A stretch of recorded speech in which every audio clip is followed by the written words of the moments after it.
أعوذ بالله من الشيطان الرجيم بسم الله الرحمن الرحيم الحمد لله رب العالمين الصلاة والسلام على أشرف الأنبياء والمرسلين خاتم النبيين أبي القاسم المصطفى محمد وعلى آله الطيبين الطاهرين المعصومين المنتجبين الهداة المهديين أما بعد فقد قال الله سبحانه وتعالى في كتاب المبين وهو أصدق الصادقين وقوله الحق بسم الله الرحمن الرحيم وما خلقت الجن والإنس إلا ليعبدون صدق الله العلي العظيم. Dear respected viewers, brothers and sisters, respected scholars, Assalamu alaikum wa rahmatullahi wa barakatuh. And welcome to the 11th episode of the program Wisdom of Worship, in which we discussed in the previous programs the essence of worship itself, the attributes of worship, the fundamentals of worship, how we should worship, and many other categories of worship. Inshallah, today in this episode we will carry on the wisdom of salat as mentioned in the previous programs. If man itself wants to reach a level, it is dependent on that human being to elevate the ranks of his own self before he claims or complains to Allah subhanahu wa ta'ala, why do I not have an elevated status? Because the only and only reason why Allah subhanahu wa ta'ala places a human being in Jannah is because of his actions. It's always and always and only dependent on the human being itself. If you open your prayer mat, if you sit down in zikr, if you stand up in prayer, if you perform hajj, if you give charity to the poor and needy, it's on yourself. You intend to perform that good action. So in actual fact, the best form of worship is dependent on that human being. When we want to worship Allah subhanahu wa ta'ala, we worship Him in the best possible manner. And it does not depend on who that person is, female or male. Anything, goodness, everything within a human being, any act of worship, any act of goodness a human being does, Allah subhanahu wa ta'ala will automatically reward that person. Amirul Mu'mineen Ali ibn Abi Talib beautifully has said in Nahj al-Balagha, Fa'ilul khayr khayrun minhu wa fa'ilul shar sharrun minhu. Meaning what? Meaning that behind every good action is man itself. If the act of worship or the act of goodness is performed accordingly, it's dependent on the human being. Why does salat have an esteemed rank? Why does salat have a high status in the religion of Islam? If salat itself is high, then the person itself who performs, the worshipper, is higher than the salat. Because why? Because he is performing the wajib. Salat is always there. Allah subhanahu wa ta'ala says, perform or read salat, give zakat, perform your hajj, do your keep your fast. The fast, the obligations, the obligatory acts of worship are present in our life, but is dependent on that human being, is dependent on that worshipper to perform that act of goodness. Then he will elevate his own ranks. So the person who performs the action of good deeds, the act of worship, is higher than the act itself. In the same way, sin is there, shaitan is there, sin is always around you, whispers of shaitan are always around you. But if you take that initiative to listen to the shaitan, to listen to the whispers of shaitan, then you will be worse than that act itself. So sinning is always there. A person who sins is acting according to that sin, is intending to sin, so he will be lower his level will be lower than the sin itself. In Sadr al-Muta'ahilin states, the book of Sadr al-Muta'ahilin, if one's life revolves around making castles and making mansions, big houses, just worldly possessions, materialistic life, then he will not get anywhere. He will not perform, he will not reach a level that he on the day of judgment says, oh Allah, give me another chance. No, Allah subhanahu wa ta'ala says, no, you had the chance to help the poor and needy, you had big houses, you had a castle, you had many mansions across the city, across the country, but did you help the poor and needy? If the answer is yes, then Allah subhanahu wa ta'ala gives you the reward automatically. If the answer is no, then you know that Allah subhanahu wa ta'ala will not give you another chance. The branches of a tree do not support the tree itself. They make the tree look good, they make the tree look full and blossom the tree, but in fact it's the roots of that tree that brings the fundamental stabilism within that tree. In the same way, when we want to act accordingly and we want to act with our intellect, our aql, we have to keep our intentions clear. We have to make our inner self, we have to make our roots, we have to make our fundamentals of the worship, of religion intact and strong, solid, because further down the line, you will, as soon as you make the worship, as soon as you make your fundamentals strong, the roots will become solid and you will become a mu'min, a muhib, the lover of Allah subhanahu wa ta'ala. In the same way, roots of a tree, they grow and they grow underground and they become stronger, and that tree becomes stronger and stronger. This is what we need to do for a successful life, for a successful hereafter. Allah subhanahu wa ta'ala wants us to do all this. We have the choice to do it. When we make that choice, when we want to elevate our status in Allah subhanahu wa ta'ala's eyes, then we as human beings have to perform. When we don't perform, then how will we be able to attain the Jannah? We as human beings should act like human beings. Why? Because Allah subhanahu wa ta'ala created us. He is the one that has given us all these blessings, and He is the one that's given us all the blessing bounties. But do we repay Him with the best of the worships, or do we repay Him with the best of the acts? To elevate your own status, to exceed in your works, to exceed in your studies, you need Allah subhanahu wa ta'ala on your side. You need the Ahlul Bayt alayhimu salam on your side, because the only and only people that we turn to for a learning lesson is only and only the Ahlul Bayt alayhimu salam, because they have taught us to be with the right people and to avoid being with the wrong people. Because if we are with the right people, if we are with a gathering, or if we are in a crowd with good people, then we tend to pick up the good actions, good words, good phrases from good people. You learn something that you learn within a gathering of ulama, a gathering of scientists, a gathering of doctors, is something different to people of the ignorant, the people of no sense of goodness within themselves. You'll see, you'll relate when you are in a gathering, when you are in a crowd of good people. You tend to pick up the good acts, you tend to pick up the good habits of other people, and then you practice, implement on yourself. This is what Allah subhanahu wa ta'ala wants. Be like the shuhada that Sayyid al-Shuhada Imam Hussain alayhi salam had. The shuhada is stated that for 40 years, they, from the time of Isha, the wudu, the ablution that they had from the time of Isha till the time of Fajr prayers, they were in wudu, they were in ablution. Meaning that they were in ablution, remembering God, and that they worshipped, they stayed awake all night.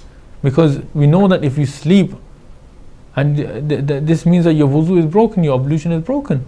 So this is an evident statement that the shuhada, the people, the followers, the companions that Sayyid al-Shuhada had on Ashura day, they were the shuhada, they were the companions that were the lovers of Ali ibn Abi Talib, the lovers of the Ahlul Bayt alayhi salam, the lovers, ultimately the lovers of Allah subhanahu wa ta'ala. For 40 years, their namaz from Salat al-Isha till Salat al-Fajr, used to wake up all night worshipping Allah subhanahu wa ta'ala.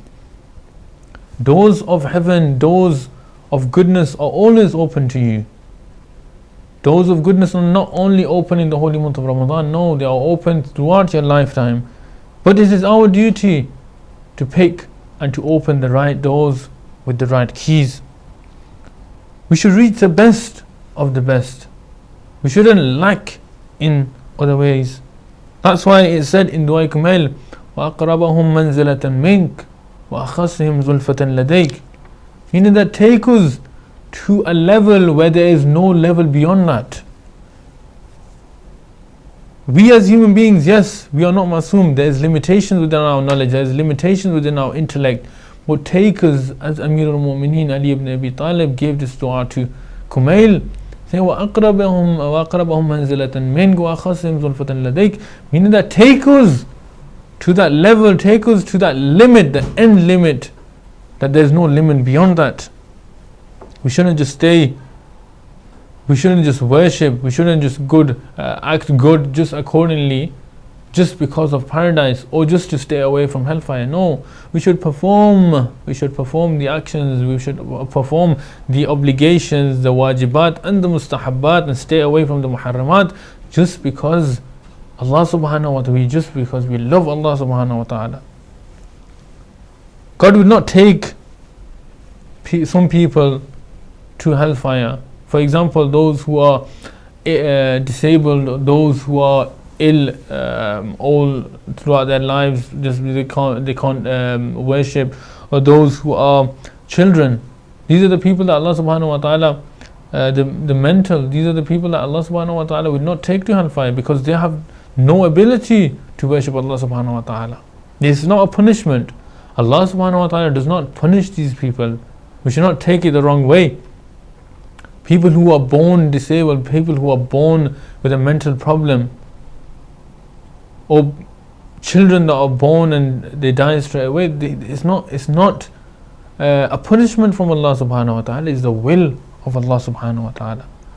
Amir al-Mu'mineen Ali ibn Abi Talib quotes from the Holy Prophet sallallahu alayhi wa sallam, Inna Allah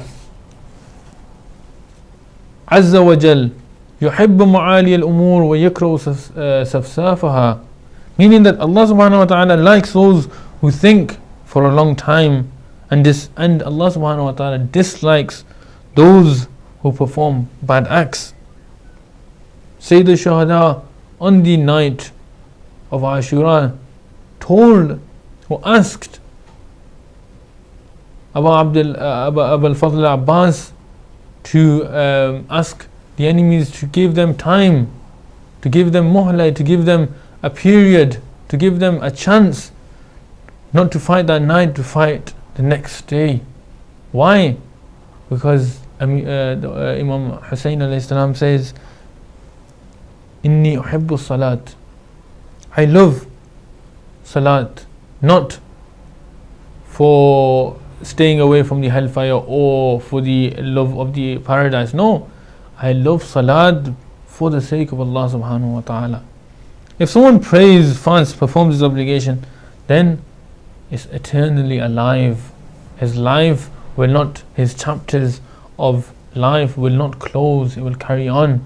The deeds, the good a'mal, the good deeds that he has, the rewards that he has, they will carry on.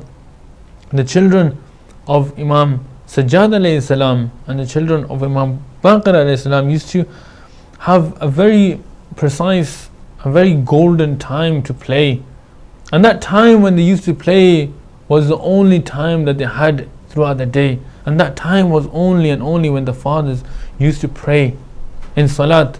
When the children made loud noises, run about, making noises here, making noises there, They were asked, why do you do this? Because they say that Imam Sajjad alayhi salam, the only time that we have the chance to play is when our father is in prayer, because he does not hear or he does not see anything except for his Lord. This is what the A'immah alayhimus salam do.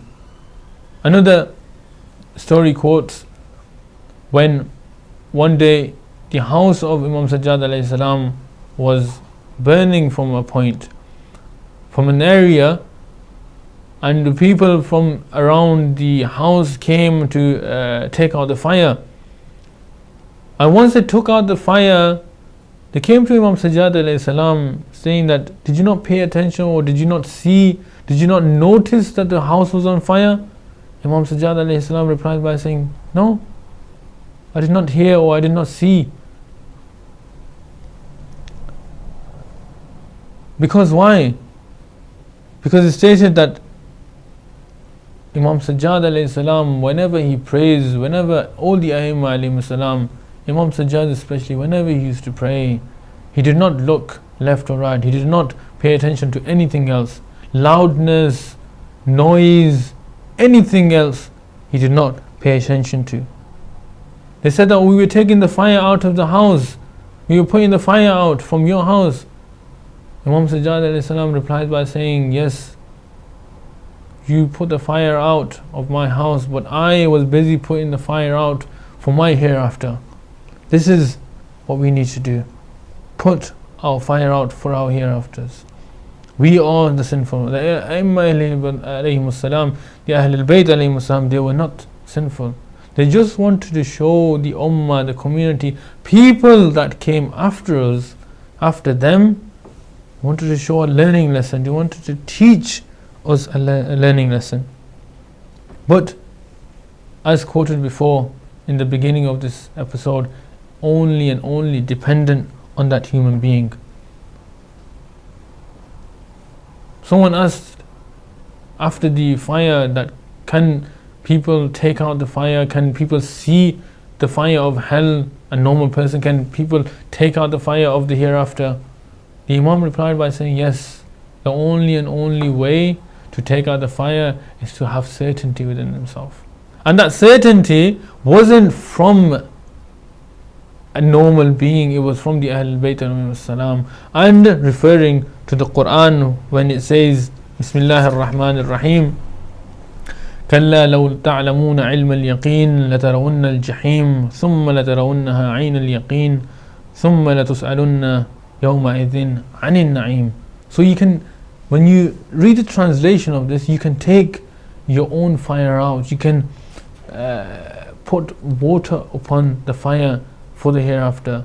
When we want to clear one of the esteemed ways to take out the fire within the heart for your future, for your hereafter, on the Day of Judgment, is crying for the Ahlul Bayt alayhi salam, especially Sayyid al-Shuhada, especially what happened in Karbala. So when we see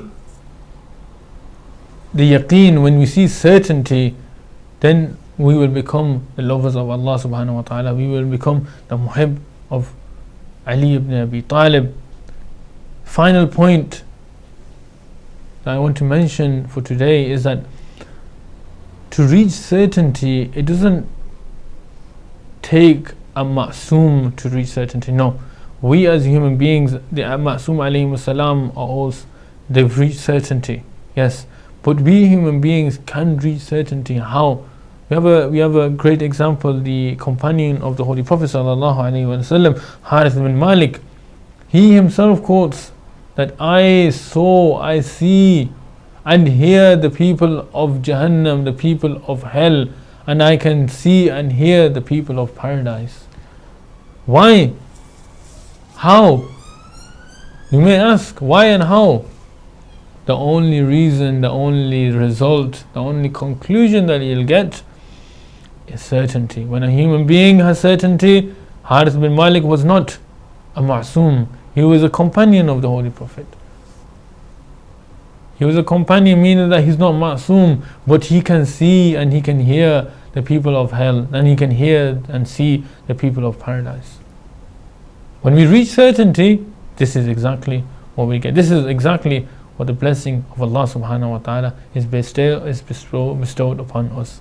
Inshallah, for the next episode, we'll carry on the topic of wisdom of worship, and inshallah we take this opportunity to think back and ponder upon our actions and contemplate upon what we have done throughout the day, what we have done throughout the week, and inshallah we be the best of the people.